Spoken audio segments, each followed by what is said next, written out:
All right. Well, thank you all so much for joining us this morning for a trip to Macedonia, Greece with the Traveling Librarian. Join Jeff Klapes, the Traveling Librarian, for another one of his popular armchair travel presentations. This series highlights travel photography and stories and travel tips about destinations around the world. This month, we're going to journey to the northern provinces of Greece. This is the land of Philip and Alexander the Great, and the ruins of their palaces and tombs are still waiting to be explored.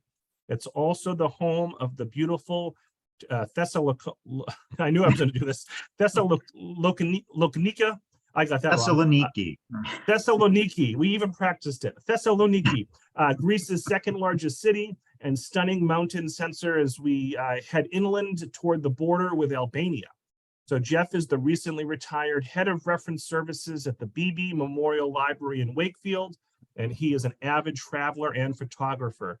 We again thank the Friends of the Tewksbury Library for sponsoring, and the Ashland, North Reading, Chelmsford, and Sharon libraries for partnering. So all 115 of us who are currently watching live, and I think that number will creep up a bit, let's give Jeff a big virtual round of applause for joining us this morning. And Jeff, you can take it away. Thanks so much. Thanks, Robert. I'm going to share my screen. There we go. Thank you all for joining me. For those of you who are here in Massachusetts, it's a gloriously sunny summer day. And so I'm appreciative that instead of being outside enjoying that, you're actually here watching me. But I'm going to start. You should be able to see my first slide, and we will get started right away. As Robert said, if you have any questions along the way, feel free to pop them in the Q&A. But I will stay at the end of the program as long as necessary and answer any questions. I'm also going to put my email in the chat. So if you do have any questions after the program, feel free to email me and I'll see if I can answer them if I can. So let's get started. There we go.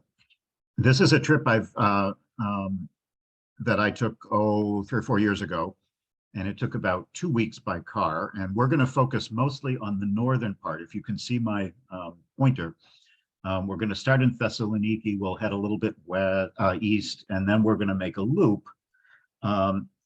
mostly in this top corner here, which is the very far northwest part of Greece, which is not terribly well visited by tourists. Most people who go to Greece focus on Athens and the islands.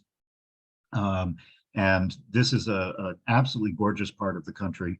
One thing I really like about Greece is that although it's a very small country, it's incredibly varied. There's a wide variety of landscapes and cultures and cuisines and architecture. And I think you'll see that here, because much of what you see will probably look different from a lot of your typical view of Greece. So let's move along. I want to just give you a little basic overview of the geography. Macedonia in Greece is these three, the three regions. Greece is broken up into 15 or so regions. Central Macedonia is here, East Macedonia and Thrace, and West Macedonia. We're going to focus on those areas. I do need to talk at least briefly about the naming dispute that you may be at least a little bit familiar with. It has gone on for quite a while, and as a few years ago was finally resolved. Macedonia is traditionally the original Macedonian Empire under Philip and Alexander, which we'll talk about a little bit later, really was mostly in this region here, and certainly was larger than the modern borders of Greece and went north and east and west. And for a long time, this was a political dispute between the country of Greece and the country immediately north of Greece, which for a long time was called Macedonia. And that was after the breakup of Yugoslavia. Macedonia was one of the regions that was part of Yugoslavia until it broke up in the 90s. And the Greeks had long been not happy with the idea that region adopted the name of Macedonia, which was basically a part of Greece. The Greeks for a long time called it Skopje, after the name of the capital. And it was also known by the incredibly awkward name of the former Yugoslavian Republic of Macedonia, FYROM. And there are still a lot of kind of negative feelings.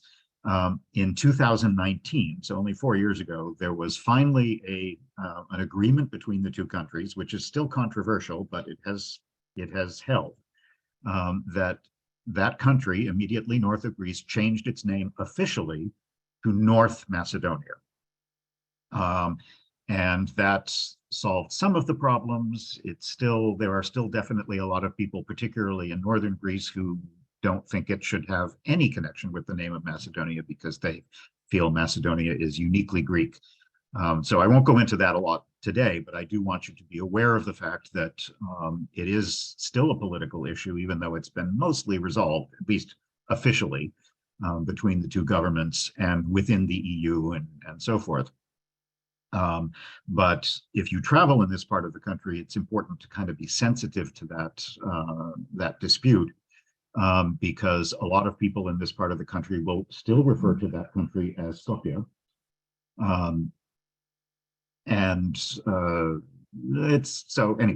It's still something to be aware of. But the area that we're going to focus on today is the Macedonia that is in Greece. These three regions are officially called Macedonia in Greek, and we're going to see a little bit of all three of them. And we're going to start in Thessaloniki, which historically was also called Salonika. It's Greece's second largest city with about 1 million people in the metro area. It's very cosmopolitan. I think it's a little more approachable than Athens for those of you who have traveled there. And that's partly because it's a little bit smaller. It's kind of like Boston to New York. It's a slightly smaller city. It's a little bit more walkable. And it has lots of students and lots of universities. So it's a younger city, it's a very vibrant city, and it has a gorgeous waterfront right on the Thermaic Gulf with a beautiful promenade. It's a very old city. It goes back to the 3rd century BC, I believe. And for a very long time, almost 1,000 years, it was the second largest city in the Byzantine Empire after Constantinople. It was conquered by the Ottomans and was under the part of the Ottoman Empire for a very long time. And so, along with the rest of northern Greece, which I think you'll see today, Thessaloniki still has a significantly Turkish feel, particularly in the architecture that you see. So I'm going to start here in the main square of the city, Aristoteles Square, named in honor of Aristotle. It's a huge pedestrian plaza, and it's kind of considered the center of the city. But there's also a beautiful waterfront promenade that you can walk along. This is something Athens doesn't really have. So this makes Thessaloniki a little bit more pleasant to stroll around. And the main landmark that you'll see, which is kind of the icon of the city, is what's called the White Tower, or Lefkos Pyrgos, that you can see in the background. Here's a closer up view. It once was one of many towers that protected the city and the harbor. It was built in the 15th century, and it gets its name, because you can see it really isn't white. It gets its name from a period just before World War I, when it had been whitewashed. So it actually was white for a period of time, and it was used as a prison by the Turks for a number of years. Now it has been turned into a museum, and it's a wonderful museum about the history of the city, as well as having a really nice view. You can climb all the way to the top and see an excellent view along the harbor front. Thessaloniki, because it is so old, has ruins from a variety of different time periods, from ancient Greece, from ancient Rome. It's funny, they've been trying to build a metro system for years in Thessaloniki. It's finally coming to fruition now after like 20 or 30 years. Part of the problem is that you dig almost anywhere in Greece and you're going to come up with some sort of important archaeological dig. ruins that need to be evaluated, and it decided how important they are and whether they should be left in place or moved.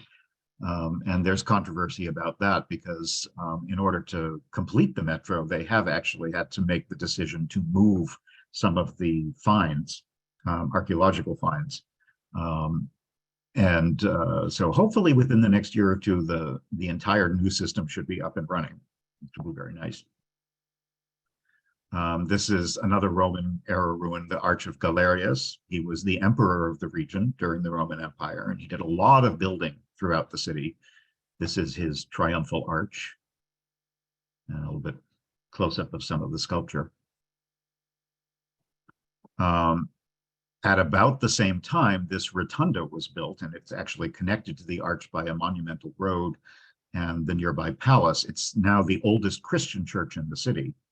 And like a lot of other Christian churches in the city, it was converted to a mosque by the Ottomans when they were in charge.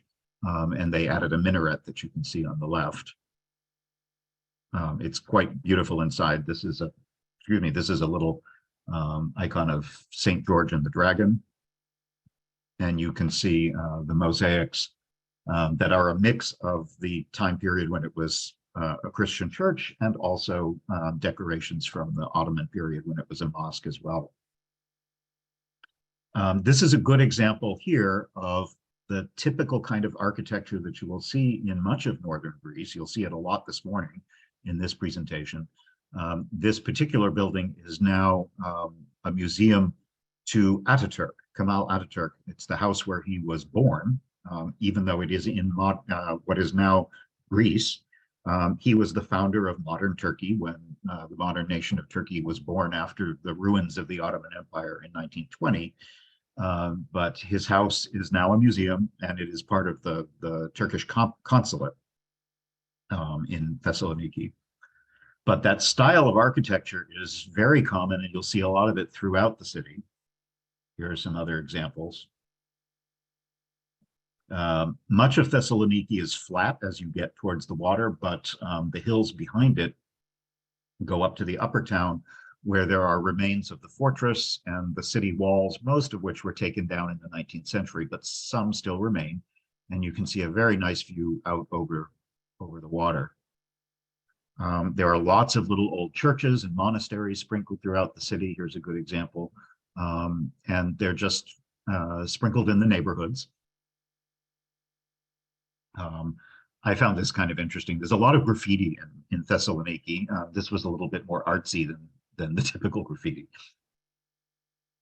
And one of the main sites to see if you're there is the Church of St. Demetrius, Ios Demetrios. It's the largest church in the city. And that's partly because he's the patron saint of the city.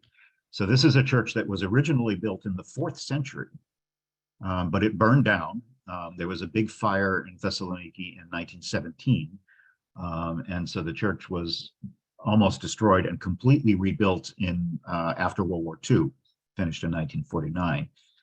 And even though it's a fairly modern church, it's quite beautiful inside and has some gorgeous artwork, carvings, sculptures, icons, and so forth. The little metal things that you can see on the right are common in many Greek Orthodox churches. These are called taumata. They're little votive offerings, and you can see there's little designs on them. Sometimes it's a picture of a person or a house or even a part of the body. And what they essentially are prayers that are designed to ask for help with something in particular, whether it be health or prosperity or a house or any number of things like that.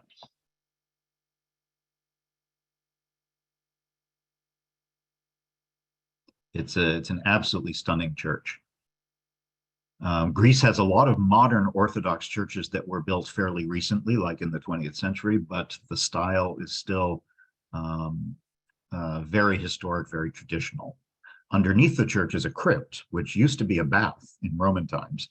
And it was the location where St. Demetrius was imprisoned and eventually martyred in the year 303. On the right, you can see the fountain that gives holy water now.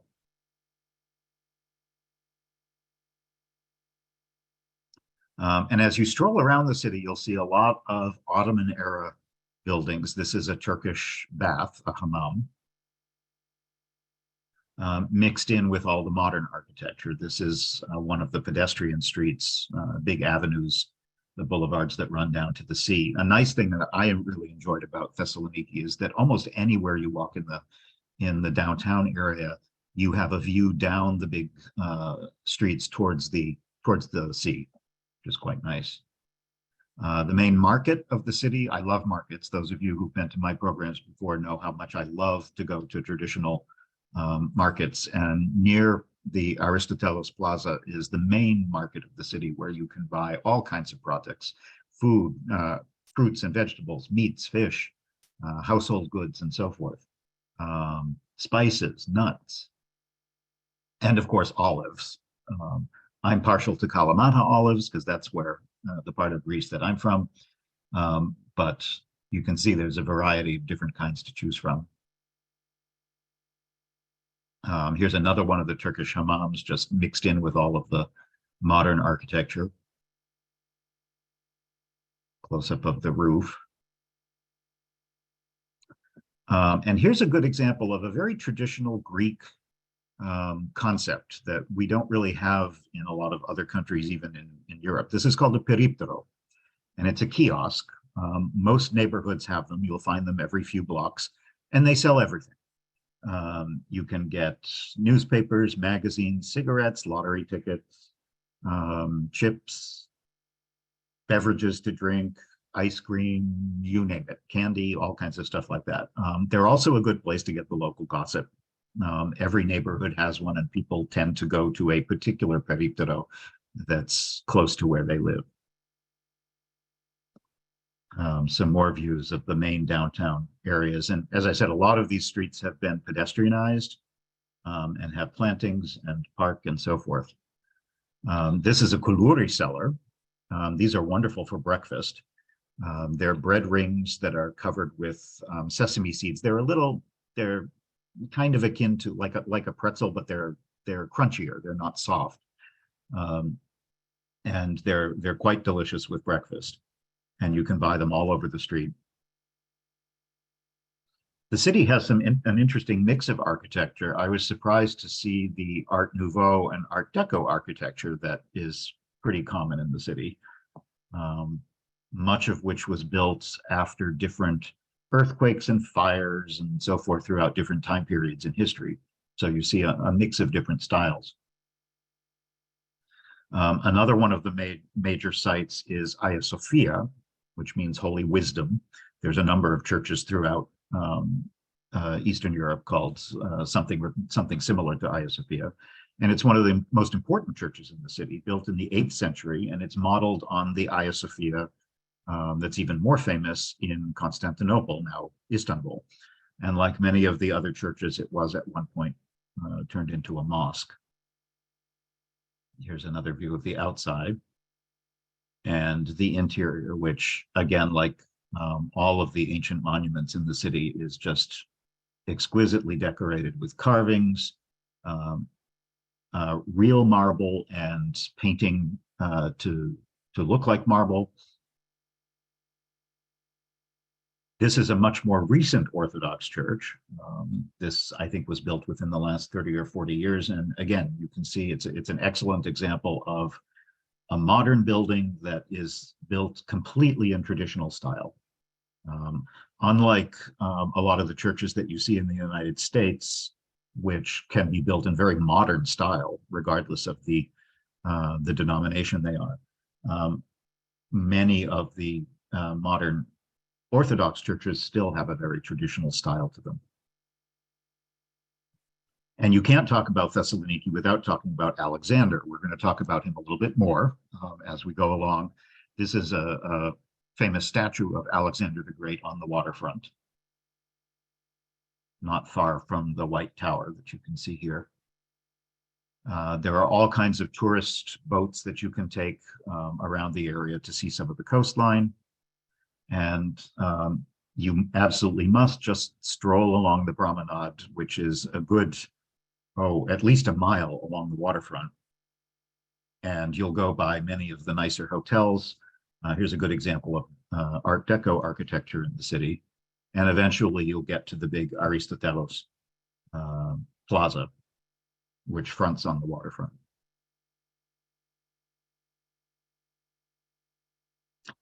There's a really nice neighborhood if you go way over to the west side, follow the promenade all the way to the west end of the city. This is called the Lavadica district.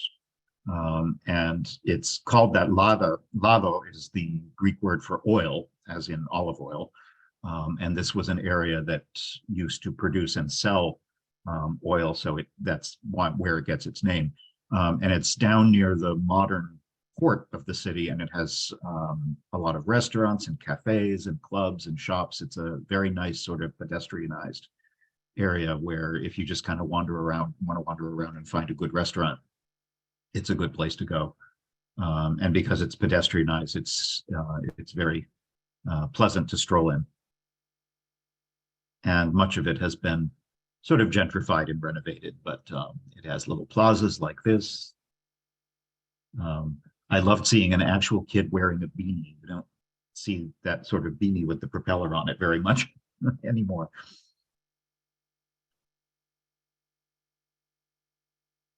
We ate at a restaurant a couple of times. I fell in love with this restaurant because I really liked their food and the atmosphere. Full to meze, which means full of mezedes. Mezedes in Greek that's the Greek version of tapas. It's little small plates where you order a variety of small things, little appetizers, and you can make a whole meal out of them. And I wanted to show you a few examples. On the left is a meat stew with, I forget whether, I think that's fava. Fava beans are very common, particularly in northern Greece. And they make them into a puree with olive oil and garlic and spices and so forth. In the middle is a vegetable side dish that they call horta, which means that's actually where we get the word horticulture comes from horta, meaning plants or greens in Greece. And these are things like spinach and leafy greens. And the spinach would be the most obvious one, but there's all kinds of other different greens that are just sauteed with olive oil and garlic and lemon and so forth. Just next to it, that alarmingly pink food is actually a beet salad. Beet salad is a very common thing in side dish in Greece, and they make it a variety of different ways. This one was mixed with yogurt and garlic and spices and walnuts also. And on the right are, I forget what those were. Those might have been endive, stuffed with meat and rice and so forth, the way you'd stuff cabbages or you'd stuff peppers and so forth. And of course, every meal comes with delicious bread. And in this case, Retsina, which is a resinated wine. It's kind of an acquired taste. I love it. Tastes a little bit like turpentine. Depends on your palate, whether you like it or not. But I love it, and it's very refreshing, particularly in the summer. This is a view from the pedestrian promenade, and the mountains that you can see way off in the distance. It's about 50 miles away. That's Mount Olympus, which is across the bay, and on a clear day, it's quite visible off in the distance. And we're going to go take a trip through there very shortly. And this is a view along the coastline from the top of the White Tower that I mentioned, along the waterfront over to the old port, which is still a working port. You'll see cargo ships and other things there. But they've done a very nice job making the waterfront very accessible for pedestrians and cyclists. There's parks and activities, also museums and art facilities. There's a concert hall here and so forth. And then this is looking up behind the city as you go up the hills. You can see the fortress walls of the historic city. Only some of those are still left at this point. And I like, this is common of many large Greek cities where you find this odd mix of little old ruins from the Roman or Greek period, or a Byzantine church like this that's been preserved but is now completely surrounded by high rises.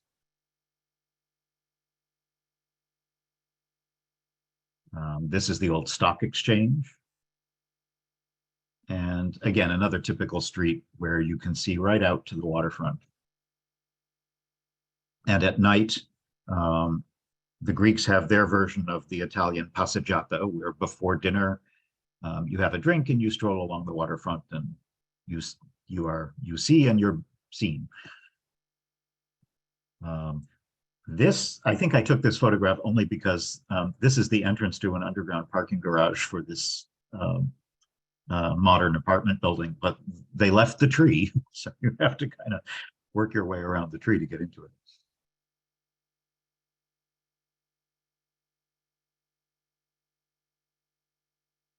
And there's a really bustling cafe scene, particularly along the waterfront.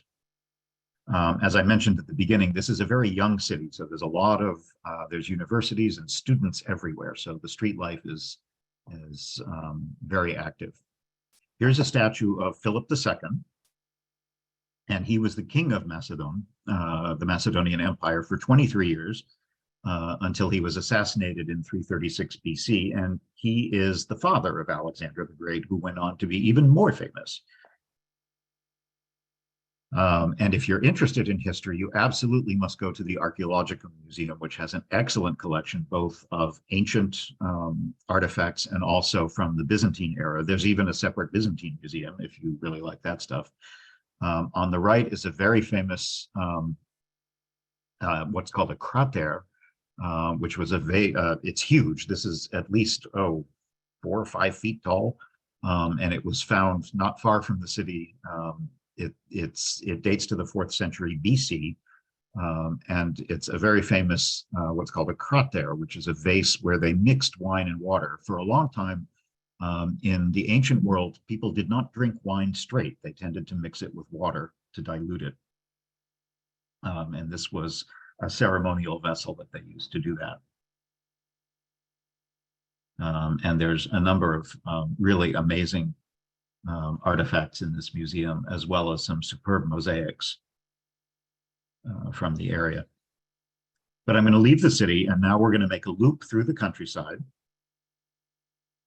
because the whole area is extremely beautiful. This is the view from our dashboard, and I just wanted to highlight, this is kind of a national road that leads west out of the city, and you can see it was completely covered with what in English we call broom plants. These are like Scotch brooms that actually grow pretty well in New England. You can see a lot of them down on Cape Cod, but they grow wild all over Greece, both the north and the south, and particularly along the roads.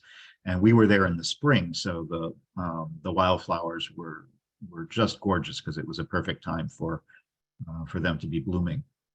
But we're going to head, actually, before we head west, we're going to take a quick trip east just to see a couple of important sites.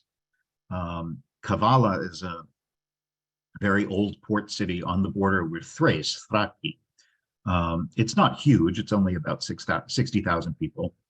And it's the old town. You can see the modern town spreads around quite a suburban area, but the historic town is just on this old peninsula here, which has very nice views and a lot of beautiful old buildings from different time periods, including the Ottoman period. So you can see some of those here. Again, a lot of very Turkish influenced houses. It was the home, this city was the home of Muhammad Ali Pasha, who lived in the late 18th and early 19th century. He was actually ethnically Albanian, although he was born in this house in Kavala, and he became a very important Ottoman leader for a long time. He was the governor of Egypt, and he's actually considered to be the founder of the modern state of Egypt, which at the time was a district, an independent district under the Ottoman Empire. And here's a statue to him. He was also known as Mehmet Ali. Here he is again near the Orthodox Church in the center of the old town. There's some beautiful architecture. And and a wonderful old mosque that just had the most beautiful colors inside.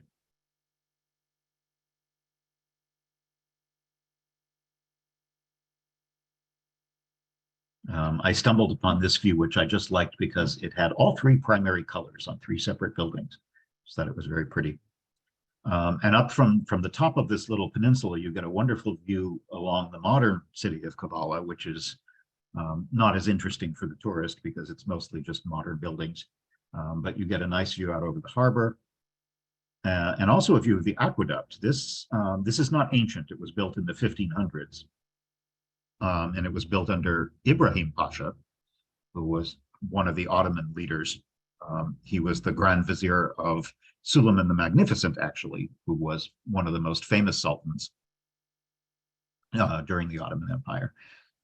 But the structure still stands. And again, these are just views out over the sea, over the roofs of the old city. There is a fortress that you can explore on the old Acropolis. The driving, I wouldn't recommend driving around Old Kavala because it's actually, being an old city, it has some very confusing streets. And you can see, I loved this street sign that told you how to actually make a left here. You have to do this sort of circuitous thing to go up to the castle. Here's a closer up view of the aqueduct. And very typical street life. We were strolling around the morning, and here are all the local guys sitting around in the cafe getting their morning coffee and sharing political news and so forth. This building is what's known as an imaret, and it was built in the early 19th century. It's a sort of, at the time, again, this is the Ottoman Empire, this was a combination of, it was like a hotel. It was a combination of a place to stay, an inn for travelers, and also the poor, but also a soup kitchen and provided food. It was in very bad shape for a very long time, and was very recently renovated into a luxury boutique hotel. So if you want to stay in Old Kavala and want to drop 300 euros or so on a room, you can do it here. The rooms are really nice, and it has a superb view out over the water. Not far from Kavala, if we keep heading east, is an important archaeological site, now a UNESCO heritage site. In fact, just a couple of years ago, it got UNESCO status. It's called Philippi, and it's an old city that was renamed by Philip II, the father of Alexander. And after the Ottoman conquest, which happened in the 14th century in this area, it was pretty much abandoned. So now it's just ruins, mostly from the Roman era. But it has a wonderful ancient theater. This really is about the only part of the city ruins that predates the Roman era. This is more of an ancient theater. Most of the other ruins that you're going to see are from the Roman time period. And this is another of many places in the Eastern Mediterranean that St. Paul visited. He wrote, and if you're familiar with your New Testament, you know he wrote letters to the Corinthians, and he wrote letters to the Thessalonians, and anyway, he also wrote letters to the Philippians. And this is what he was talking about, this particular city. There's lots of poppies. It was wonderful to stroll around the ruins and see all the wildflowers, particularly with poppies in season. So Paul visited this city and wrote his letter to the Philippians around the first century AD, around the year 60, 61, 62. As a librarian, I was struck by the fact that they even had a public library in Philippi.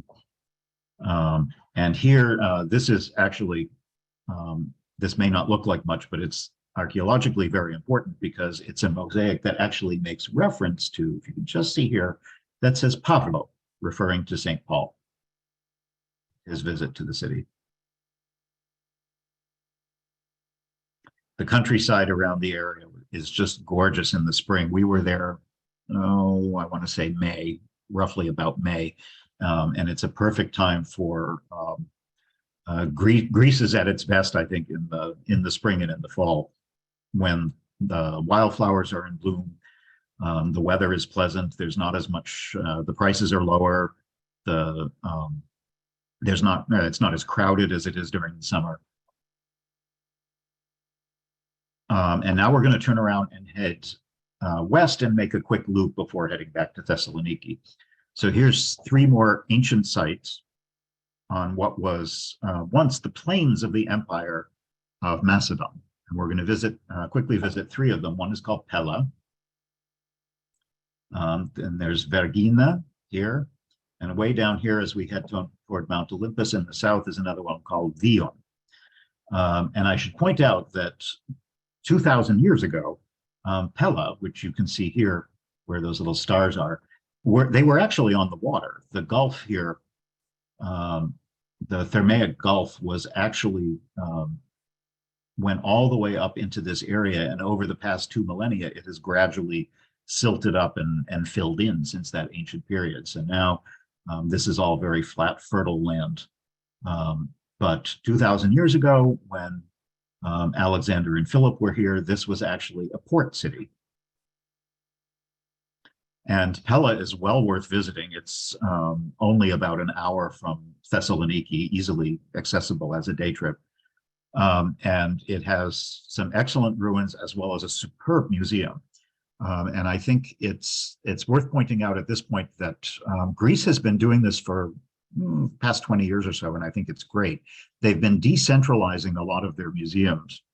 A lot of stuff over the past century has all been excavated and taken back to Athens to be put in the main archaeological museum there, which is fine, except in some ways, I think it's actually better to have local museums for a couple of reasons. One is it's very good for local tourism, and I think it's also better for understanding the artifacts in the context of the site where they were actually found.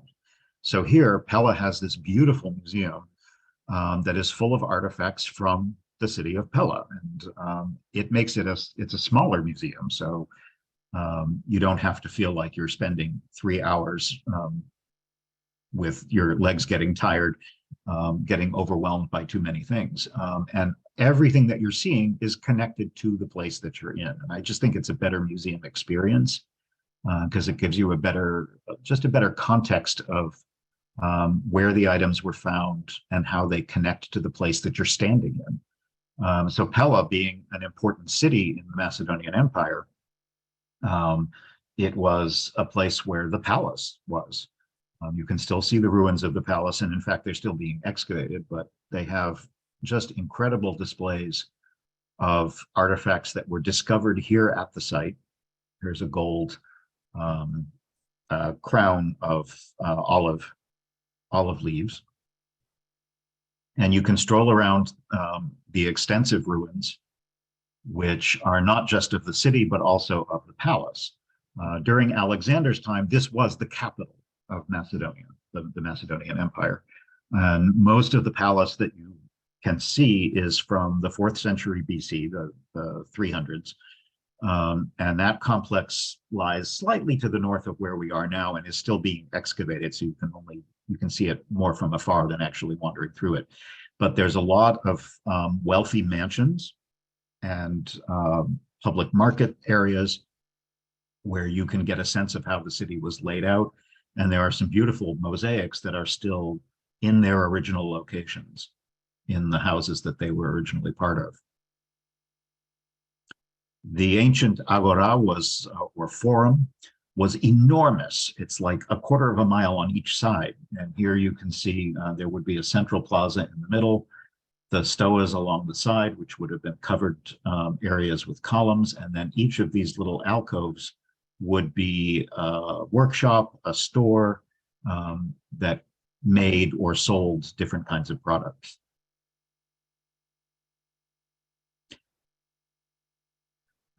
If you head a little bit south, this is an earlier capital of the Macedonian Empire, back when it was called Ege. and it's now known as Vergina. And this is the site where King Philip II, was assassinated in 336 BC in the theater, and his son Alexander was immediately proclaimed king. This sort of unassuming mound here that you can see is where in the 1970s they found the tombs, what they think are the royal tombs of the ancient Macedonian royalty. And now they've turned it into an excellent museum. And it's interesting, the museum is all underground. This little concrete thing that you can see here is the entrance to the tomb, and it leads you down underground where the museum is now located. You can't actually take photographs inside the museum, but there are several entrances that lead you into the tombs that they think are Alexander and Philip's tombs, along with other royalty from that time period. And again, they have excellent collections. The museum is fairly new, so the displays are very well laid out. It's just absolutely gorgeous, and the architecture is fascinating because it's all underground. You can't. All you see is the ancient tomb mound, and there's a wonderful view out over the surrounding countryside, much of which in this area is fairly flat and agricultural. I apologize for all the poppy pictures, but when the poppies are in bloom like this, you can't help but take lots of pictures of them. And finally, we're going to stop, go down a little further to this place right at the foot of Mount Olympus, called Vion, which has a wonderful view of the peaks of Mount Olympus. Olympus, we'll look a little bit closer at that in a moment. Olympus is not one single peak. It's actually a massif of several different high peaks. And it is, of course, the highest peak in Greece. And Vion lies right at the foot of it, so you get an excellent view of the snow-capped peaks. Again, we were there in May, so during the summer the snow will disappear, but there was still a little bit of snow way at the top. This city is more ancient than the Macedonian cities we were just looking at. It was built around an ancient sanctuary to Zeus and his daughters, the Muses. The 9 Muses were, I forget who the mother was. I should know that, and I've forgotten. But the 9 Muses were Zeus and somebody else. Was their children, and it's again, it's a very good way of getting a sense of walking around the ruins and getting a sense of how this kind of sanctuary would be laid out. This is not the same as a residential city, really, as the other 2 places were. People would have lived here, and there would have been a lot of commerce and trade and so forth. But being a sanctuary, as opposed to a city, it had a slightly different role socially and from an urban point of view.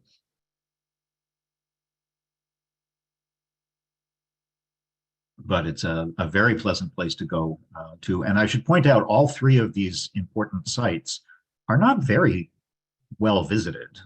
There'll be a few tourists there, but they, as important as they are historically, you won't be overwhelmed by tourists. Certainly not like some of the other places like Delphi or Mycenae and places like that, particularly those that are closer to Athens.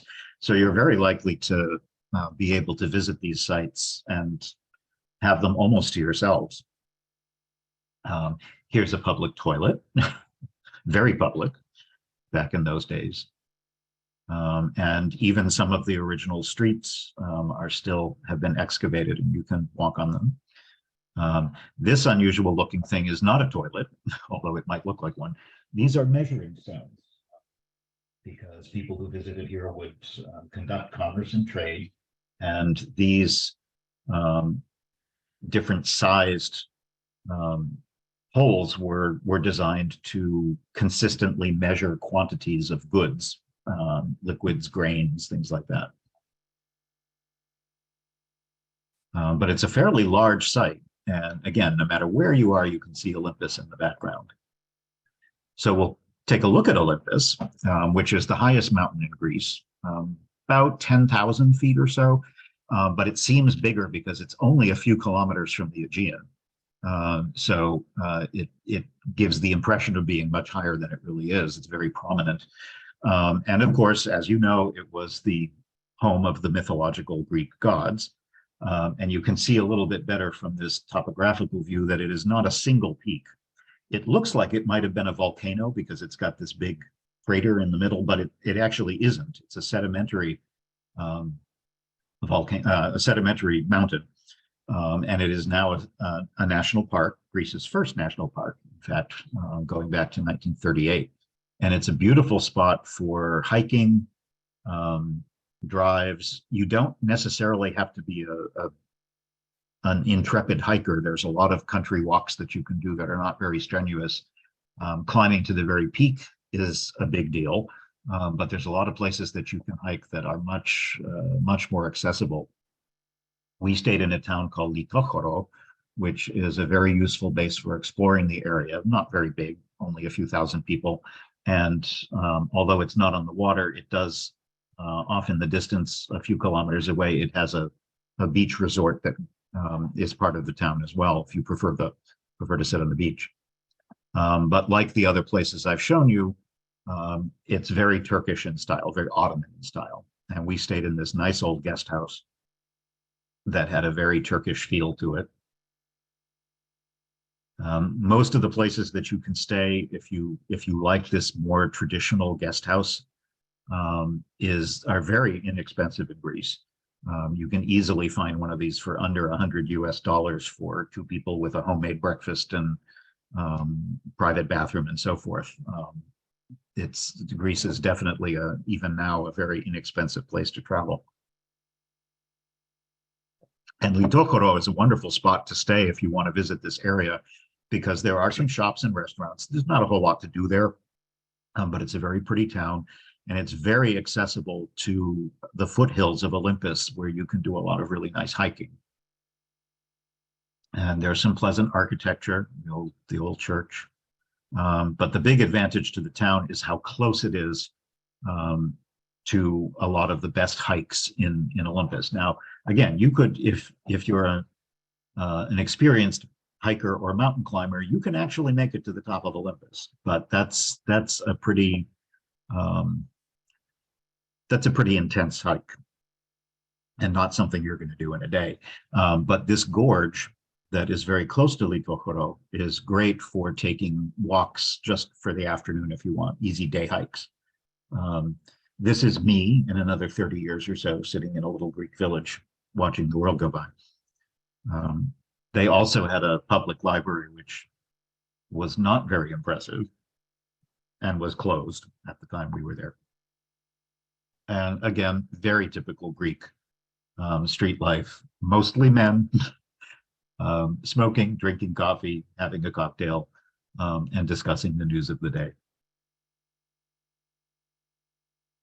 But we did do some hikes, and you can see here it's stunning landscapes as you get in closer and closer to the summit of Olympus. But we took a couple of hikes that were only maybe 2 or 3 hours, just up into the foothills, where along the gorge there's some spectacular scenery. And also some important historic sites. This is the old monastery of San Dionysiou,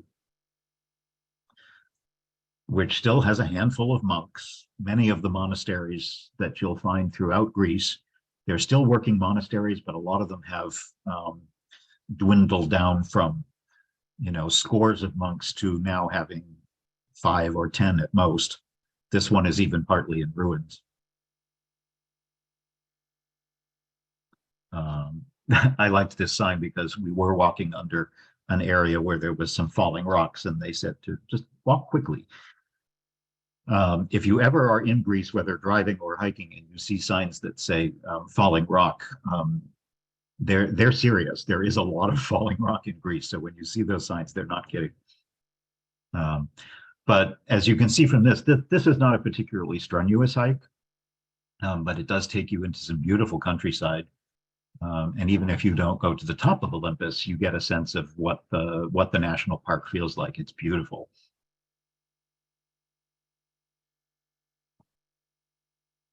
I see a question in the Q&A about weather, and that's a good question because it depends. It depends a lot on when you go and where you go. Greece during the summer, particularly in July and August, is unbearably hot. If you're there, August is ironically the most popular time of year. It's certainly the most crowded month in Greece and also the hottest. You can expect it to be easily in the 90s, particularly if you're in the islands. But a lot of the weather in Greece depends on what part of the country you're in and also the elevation. Greece is something like 80% mountains. So depending on where you are, you may find that, for example, in Olympus, if you're up here in the mountains, even in the summer, the weather can be quite pleasant. If you're on the islands, it can be very, very hot. So it really depends. But the person who's asking the question said they're leaving in 2 weeks. So June should actually be a fairly nice time to be there because it's definitely warm, it's pleasant, but it hasn't gotten to the real unpleasant summer heat. If you're in the islands or down in the southern parts of Greece, I think it would be a nice time to be there. But again, bear in mind that Greece is very varied. Greece has some really nice ski resorts, which you wouldn't necessarily expect. And it depends on the time of year. Those ski resorts can go right up through March before the snow in the mountains disappears. So it really depends on where you are. There's actually an old aqueduct that ran along the hiking path that we took through this restaurant. This restaurant wasn't actually open at the time we were there, but you can see it actually has a sluice that brings the water back down to Litochora, the town where we were staying, and the water runs right through the restaurant terrace. A little more food. Always have to talk about food. This is some stewed meat. I believe it was either beef or lamb. I'm forgetting at this point. Greece, personally, I think Greece has the best French fries anywhere. And that's because they put a lot of olive oil, sea salt, and oregano on them. And that, I think, makes them even better than regular French fries. And there's a beautiful view of the mountain with local wines. And I'm very enamored of a very refreshing drink called vicinada. Vicino is cherry juice. And you can drink cherry juice here. You can even, if you go to some of the Greek import stores here, if you have any near where you live, you can probably get vicino. And vicinada is the same thing, only mixed with fizzy water. So it's more of a soft drink, and it's extremely refreshing because they use sour cherries instead of sweet cherries. So it's a nice, not overly sweet way. It's a very delicious beverage in the summer. Here's some views of the area around Olympus.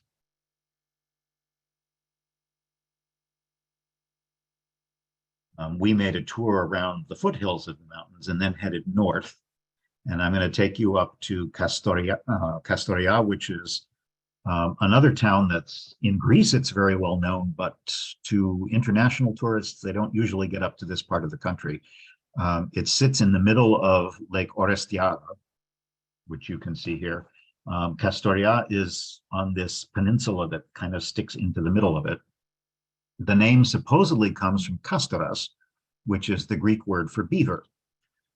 And furs and the fur trade have been a very important part of the city's economy for a long, long time, and even today.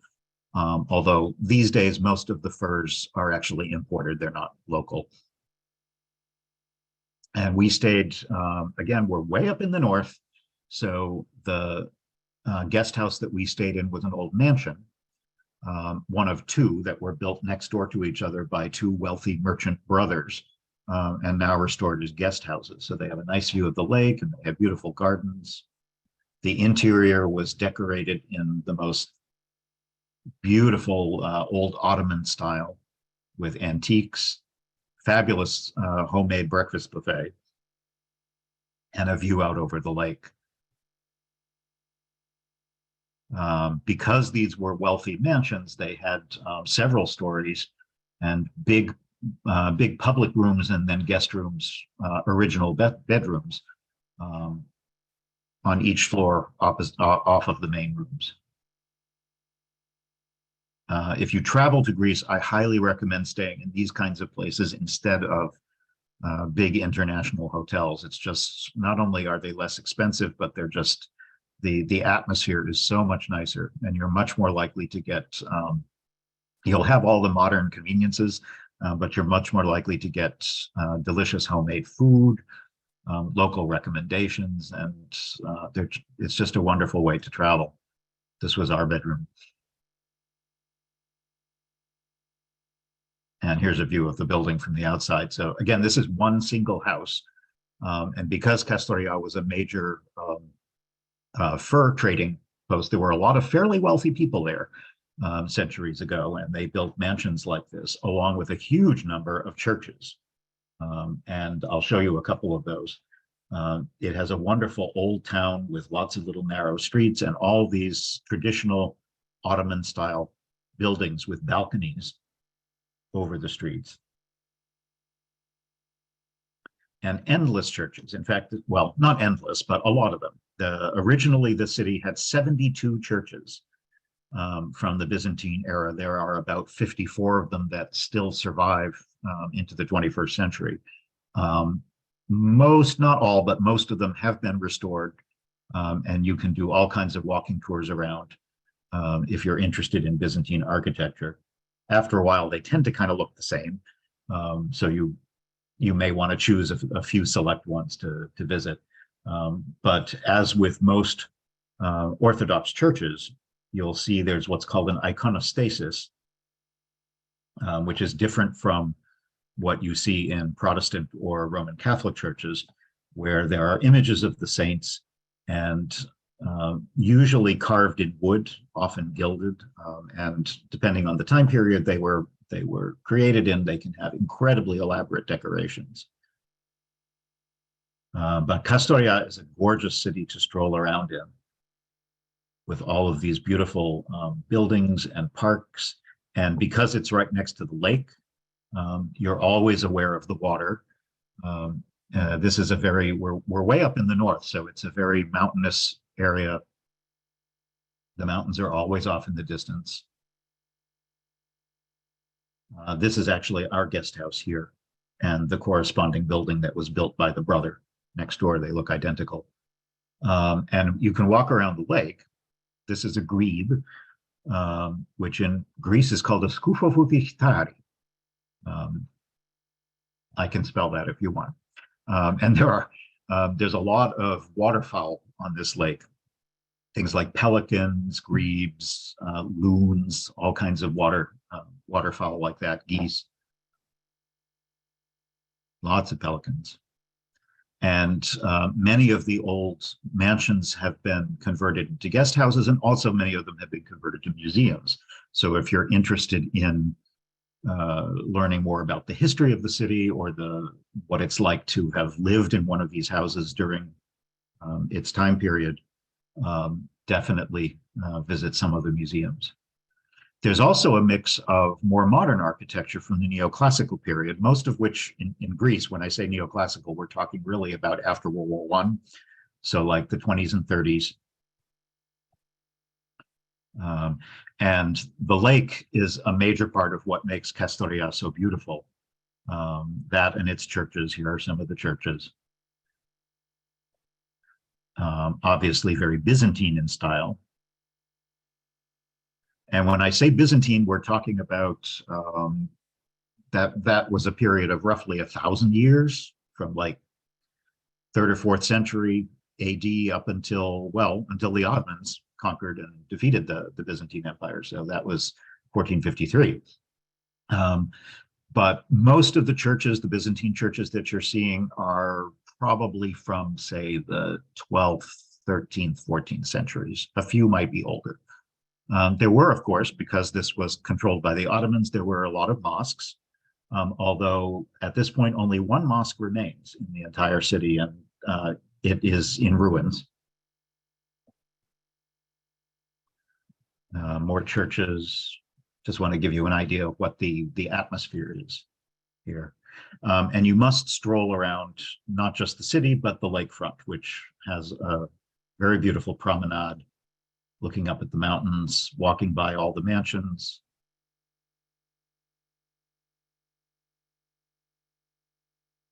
And the churches. And you can walk around the peninsula. You can drive up to the top. This is a view from, if you go to the top part, the peninsula is kind of like a little hill. It's not huge, but there's a nice view of the surrounding countryside and of the town. But you can walk around the peninsula. It's, maybe 3 miles total, and it's flat, so it makes a nice stroll.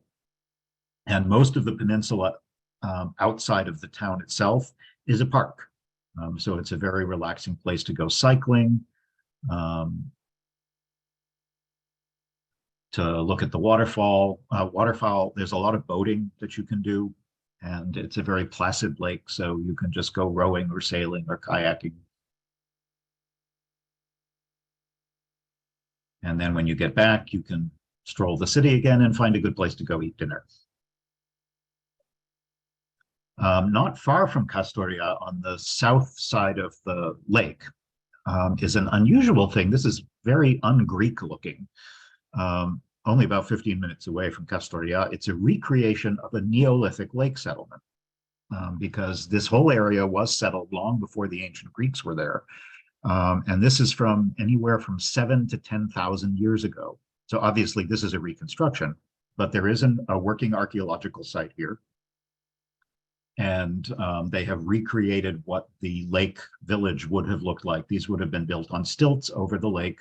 The southern part of the lake has a lot of marshland and grasslands, which is one of the reasons why the waterfowl like it here, because there's a lot for them to eat, and it's fairly protected. So they've recreated this wonderful museum where you can get an idea of what it would have been like for these cultures, very early cultures, pre-archaic Greek, back in the Neolithic times, to have lived there.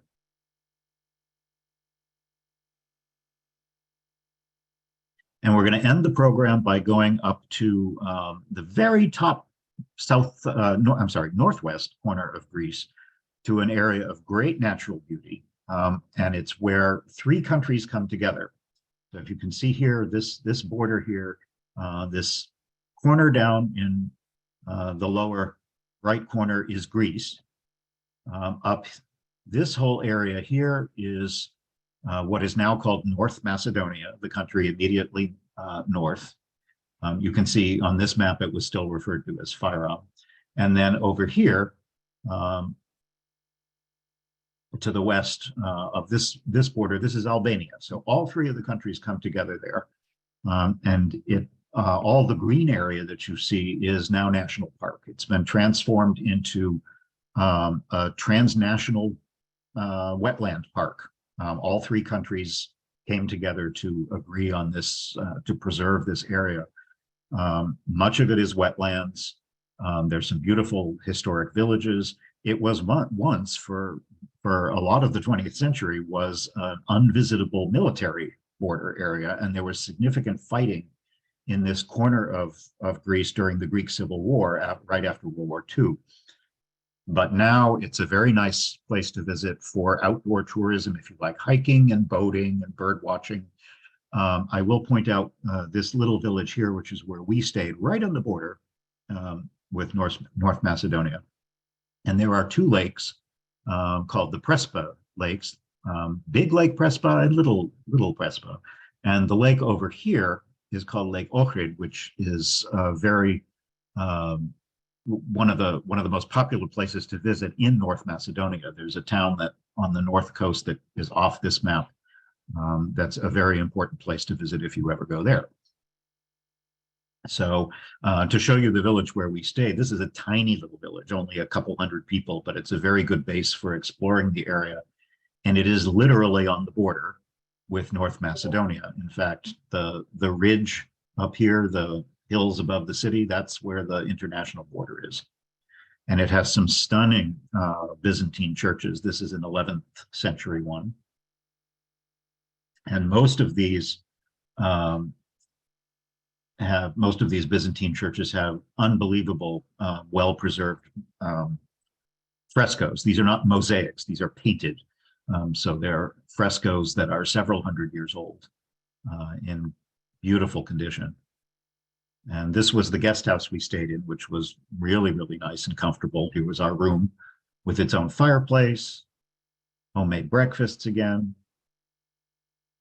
For such a tiny little village, it had several churches, all of which were very beautiful. And not far away, maybe 10, 15 minutes by car, is a tiny fishing village called Psaraves, which actually is the Greek word for fishermen. That's the name of the town. And it's a place where, if you want to explore the lakes, there are lots of boat rides, big and small, that you can take from there out over the Prespa Lakes to see some wildlife.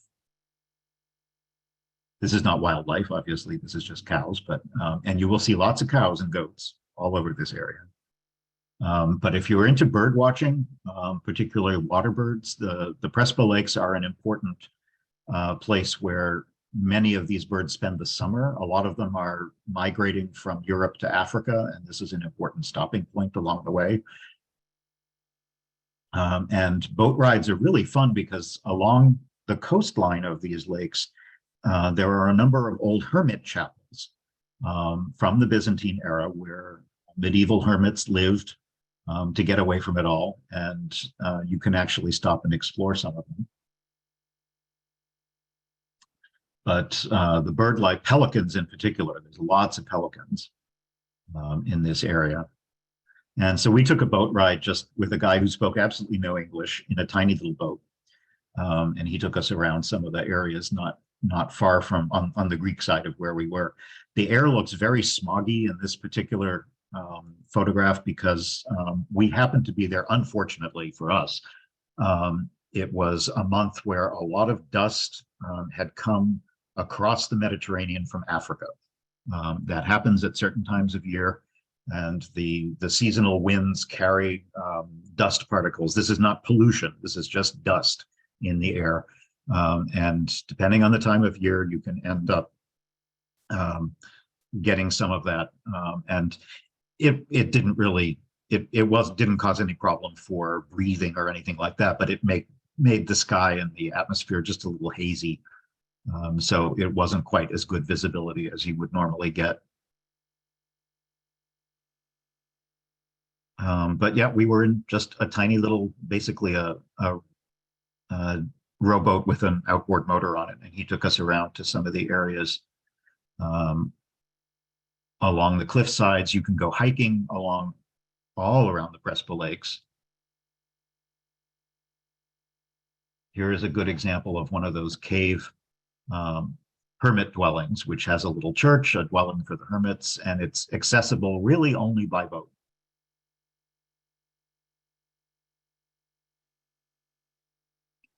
But again, if you like hiking and you like nature, it's a wonderful spot, and the number of tourists in this part of Greece is so small that you will almost have it to yourselves. If you want to get away from it all, this is a beautiful spot to go. To more pelicans. Another thing to see there on Little Prespa Lake, this little island here, which is actually connected by a causeway that you can't see on the map, has no cars and a bunch of old churches, and it's a nice kind of off the beaten track site to visit. The only way to get there is to walk across this floating pedestrian bridge. And again, you can see just how marshy this whole area is. It's all wetlands. So you'll see a lot of typical bird life from the area, as well as livestock. They have pigs and goats and sheep. And the tiny little island has an amazing number of ruins on it for such a small place. This is a 10th century basilica. There are some wonderful Byzantine churches, and it's kind of like being on almost like on a boat, because you're floating on this island in the middle of the lake, completely isolated, but with beautiful views all around. I would love to go back sometime when the air was clearer, because obviously it would be much nicer. But there's a number of Byzantine churches to visit. I loved this one, which was very dark inside, but had this beautiful painted window with just little old, almost like folk art frescoes inside.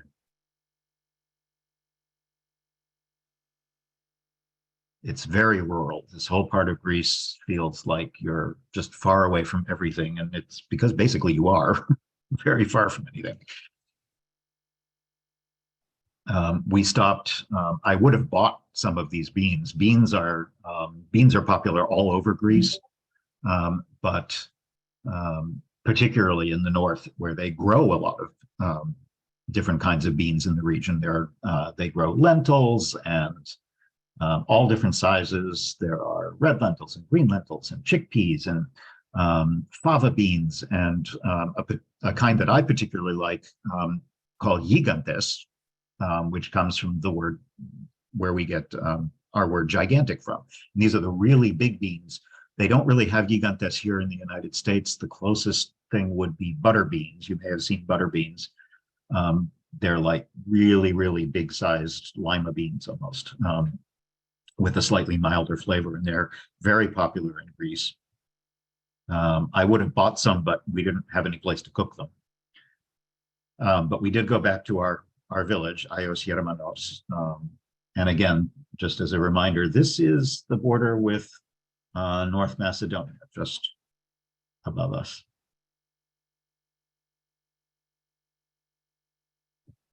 There's a nice little museum there.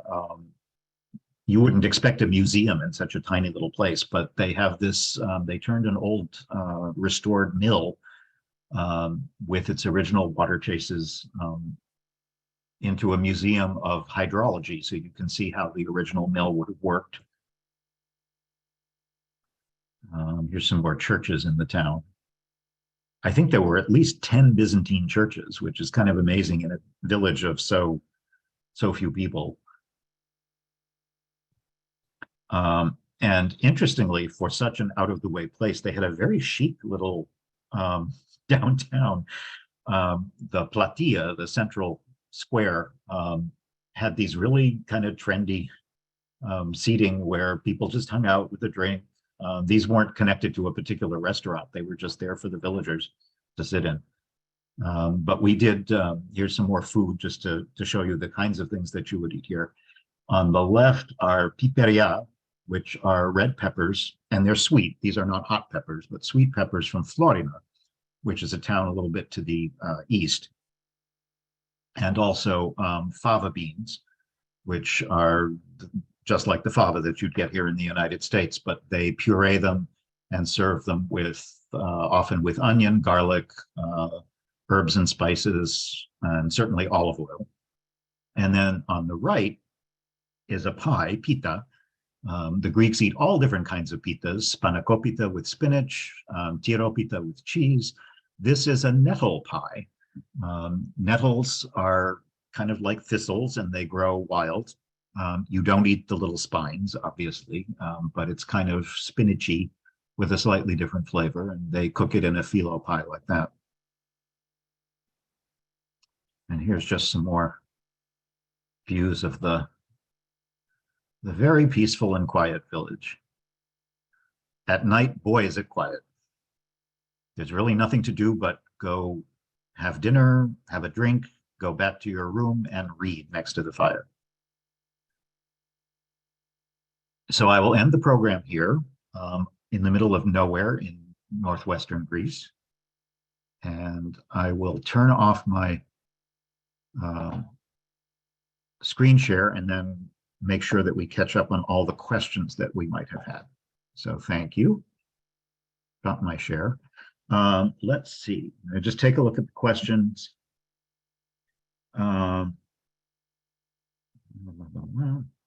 Someone asked, oh, is North Macedonia still its own country? Yes, it is. It has been for quite some time. Skopje is the capital, which is kind of towards the northern part of the country.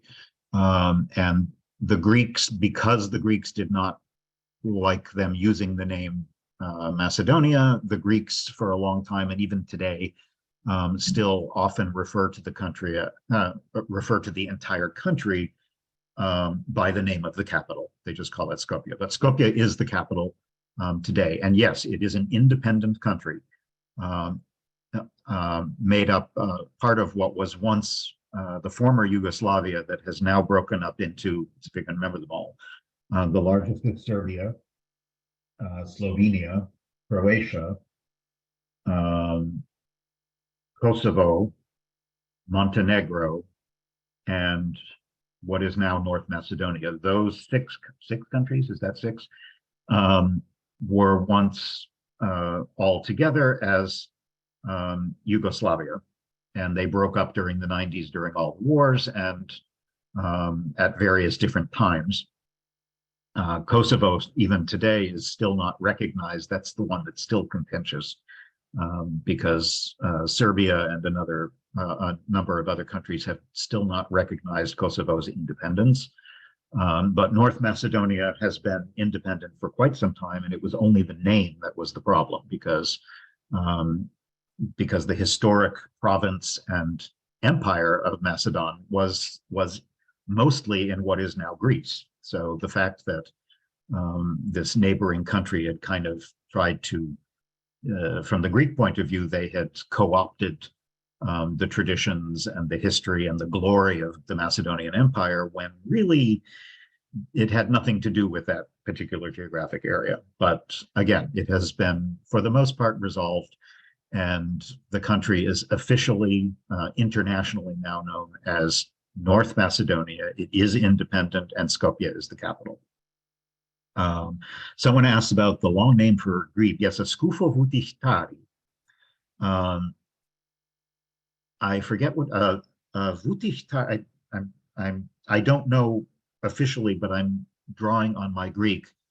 Vutihtari would probably refer to a bird that dives, a diving bird like a loon or any number of other birds that dive to go fishing and get their food. And skufo is a word that in Greek refers to having a hat or a cap. So I think, yes, literally it probably is a word that relates to the fact that this is a diving bird with an amazing hairdo. That's my guess. I can check with my Greek teacher, although I seem to remember talking to her about it, and she had never actually heard the word because they don't have them where she lives. Have any cities had flooding problems? I have not heard of any in northern Greece, but they certainly could. It really depends on weather. Greece, parts of Greece have had flooding, but it can be very specific to the local weather and the local geography. You may be referring to a lot of the problems that northern Italy has had recently. And it just depends on where the problems are at any given time. But certainly northern Greece gets more rain than southern Greece. So it's entirely possible they could have those kinds of problems, yes. Is a trip there only for those in great shape? Oh, no, not at all, definitely. Much of what I've showed you this morning is entirely doable by car. And many of the places that we visited were, they're fair, like the museums and the ruins and so forth are not, we're not talking about lots of high mountains or anything like that. You would definitely not have to be in amazing shape to see any of the stuff we've seen today. If you want to do hikes, there's a lot of places where you can go hiking, but again, most of the places I've shown you today, even in Mount Olympus, those were not strenuous hikes. If you can do even the kind of hikes that you'd find near in some of the state parks around the Boston area, it's definitely not, as long as you have reasonably good knees and decent walking shoes, you can do a hike without any difficulty. And many of them are places where you could do only as much as you want. So you could just walk an hour and walk back as far as you feel willing to do. The poppies are, somebody asked about when the poppies are in bloom. Most of them are, I would say most of them are in May, mid to late spring probably is the best time for that. I was just there in southern Greece. Just got back a couple of weeks ago, and the poppies were in bloom in the Peloponnese. So that was early May, late April, early May, and northern Greece is a little bit behind. So right now, actually, would probably be a good time to be there. The less traveled areas that we looked at today, is enough English spoken to communicate. In the cities that we went to, certainly in Kastoria, in Thessaloniki, in the area around Olympus. Oh yeah, absolutely. Greece is actually, of all the European countries, Greece has the highest percentage of English speakers. About 50% of the population speaks at least some English, maybe not fluently, but certainly enough for tourism. If you learn any Greek, even if you learn like 10 basic phrases, they will love you for it and be extremely welcoming and friendly. And I don't think you'd have any trouble. And although English is less widely spoken in the little out of the way places, I wouldn't let that frighten you away, because you're going to certainly find at least some people who speak some English. Even way up in the Prespa Lakes, where we were like in the middle of nowhere in a tiny village. It's helpful to know a little bit of Greek, which I do, but it's certainly not absolutely necessary. Most accommodations without air conditioning in the summer months. Greece doesn't have a lot of air conditioning. They're just used to not having that. But up in the mountains, it's less necessary. It can get hot in the summer. If you're there in July and August, it's more likely to be hot. I would recommend just don't go to Greece in July and August. It's too hot. Go in the spring, go in the fall, and then you won't even have to think about air conditioning. How far away? Let's see, did I miss any? How far away from southern Greece and the Athens area? It's pretty far. If you fly, you could do it in a single trip. Greece does not have a particularly elaborate train system. You can take a reasonably fast train from Athens to Thessaloniki, but it's still, it would be hard to combine the two in a single trip unless you fly. It's a long drive, and you can fly. Athens to Thessaloniki is barely an hour on a flight, and the internal flights in Greece are fairly cheap. So I would fly from Athens to Thessaloniki for $100 and then rent a different car and drive around. Tell us about the cemeteries and elaborate tombstones. Greek cemeteries are kind of interesting because they have a lot of tombs that are built above ground, which are often because the ground in Greece is so rocky and so hard to dig in that they don't do a lot of it. In fact, a tradition in Greece and some other Eastern European countries is you get buried, and after a while they basically dig you up and put you in they put your bones in what's called an ossuary and bury somebody new in the ground, and it saves them from digging everybody up all the time. What population what percentage actually attend church?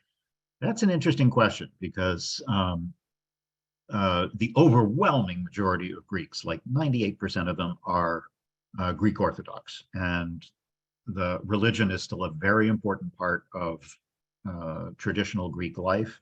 Younger people are less likely to be really observant, but compared to, and they may not go to church as frequently, maybe only for the big celebrations, but compared to a lot of Western European countries, Eastern Europe and Greece are definitely more observant, more religious than, say, France or Spain or Italy or Germany, places like that where very, very few people actually go to church on a regular basis. But even in Greece, that's changing a little bit with the younger generations, but not as much as Northern and Western Europe. So a lot of people, even the young people, are still fairly observant to some degree, even though they may not go to church every single week. They still are reasonably observant. What's the location of my background? You mean my Zoom background? That is my family. My father's family actually is from the Peloponnese, the southern Peloponnese. And we have a house there, but not here. The village that's behind me is called Wakefield. It's a very well-known traditional village, and it's about 15 minutes from where we are. But it's a beautiful place to go see the sunset. Can you read the road signs? Yes, all over Greece. The road signs in Greece are in both the Greek and in the Greek alphabet, and also their Roman alphabet transliterations. So you don't have to know the Greek alphabet. You will see road signs in both pretty much all over the country. There may be a few isolated places way off the beaten track that are only in Greek, but for the most part, any main road signs on main roads are always in both alphabets at least. And GPS works extremely well in Greece. So if you have one, you can just have that in your rental car and you shouldn't have any trouble getting around. Can you hire a guide? Yes, sure. Why not? If you're in Thessaloniki, there are lots of, like many cities in Europe, you can book a day tour, a bus tour that will take you to a lot of the places we visited, or an overnight trip for a couple of nights. So if you don't feel like driving around on your own, you can definitely do that, although a lot of those will come from the larger towns. So you might want to book it in Thessaloniki, base yourself in Thessaloniki, and then take day trips. Are they tourist-based economies? Yes. There's a lot of agriculture still, but a lot of the places we've looked at today are there's definitely a lot of tourism. Tourism is, I forget what percentage of the Greek economy it is now, but it's big. It's like 30%. And it varies on the part of the country. Obviously, this part is less touristy than Athens and the islands and places like that. Late September, early October is an excellent time to go to Greece. It's probably one of my favorite times to be there. It's less busy, it's less crowded, it's cheaper, and the weather is excellent because it's not as hot. The air is nice and dry and clear, and like it's perfect weather. You can still go swimming. Yeah, definitely. I would say April, May, June, September, October, first half of November are wonderful times to be there. And is it possible to visit as a single female? Oh yeah, Greece is very safe for single women. I wouldn't worry about that, even in the cities. Excuse me, it is still a fairly male-oriented society traditionally, in terms of attitudes and things, but for safety, it's not a problem at all. Is there any Jewish population? Historically, yes, although it's much smaller. The Jewish population that worked its way all the way into Spain, if you remember any of your medieval history, you might remember that Ferdinand and Isabella in Spain, they kicked out all the Jews, Sephardic Jews for the most part, who were in Spain at the time. And so many of that population worked its way back east, and a lot of them ended up in northern Greece, and other parts of Greece as well, where they were, I wouldn't say welcomed into the Ottoman Empire. But the Ottoman Empire was much more tolerant of different faiths and different backgrounds, as long as you paid your taxes. And that's making it sound nicer than it was, but it certainly was. Jews were in a better position in the Ottoman Empire than they were further west. So for a long time, Thessaloniki in particular did have a very large, I want to say it was something like at least a quarter of the population of the city were Jews. That changed in the 20th century, obviously, for reasons you can imagine. But there's a long tradition of Jewish history in northern Greece. And even though much of it has disappeared now, if you're interested, there are some really good books, particularly about the history of Thessaloniki, that talk about the different cultures that were there and the influence of Jewish culture on that area. Someone says, Evcharisto, Parakalo. He was awesome. So I think, have we, and there's one last comment. Someone mentions in terms of safety, pickpockets. Yeah, the violent crime in Greece is extremely rare. And outside of the major cities, it's almost non-existent, certainly for tourists. But as with traveling anywhere, pickpocketing is always an issue. Be careful whenever you're in big crowds or on public transit and things like that. Just keep an eye on your belongings. But Greece is certainly no worse for that than any other European country. And violent crime against tourists is extremely, extremely rare. Greece is definitely a perfectly safe place to travel. And when you get out of any of the major cities, someone says, have I read the Jeffrey Seeger books? I have, and yes, they're great. Do they reflect the Greece I know? Well, because they're crime novels, so I'm not really connected to crime syndicates in Greece, but I enjoy the stories are good. He's based mostly in the islands. I think one of his is in Athens, but they're crime mysteries, murder mysteries, crime thrillers. So, but yeah, he's very connected to modern Greece. So I think his descriptions of the life there, I think are pretty accurate based on what I've seen. So yeah, if anybody's interested in, if you like murder mysteries, Jeffrey Seeger has a number of, I think there's 4 or 5 now murder mysteries that are set in different places in Greece. And if you like it and like ones that have a sense of place, they're very enjoyable. I would recommend them. So I think we've hit all the questions. I think you have, Jeff. So Jeff, Okay, wonderful job as always. 2 thumbs up. Folks, I will send you an email tomorrow with a link to the feedback survey, link to this recording, information about some other upcoming virtual programs.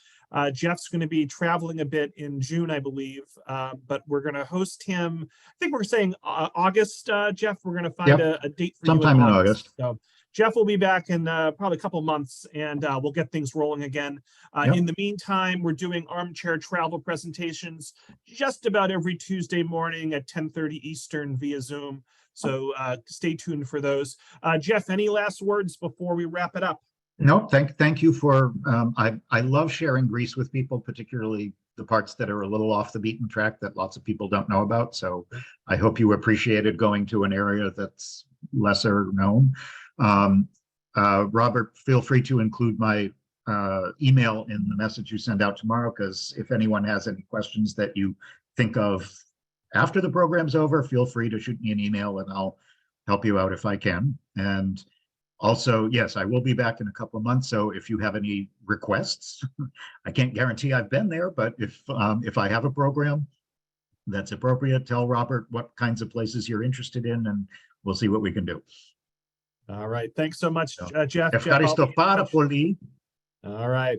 Have a good one, everyone. Hope you enjoy the rest of your day. Enjoy your travels, Jeff. Yep, thank you. Bye-bye, everyone.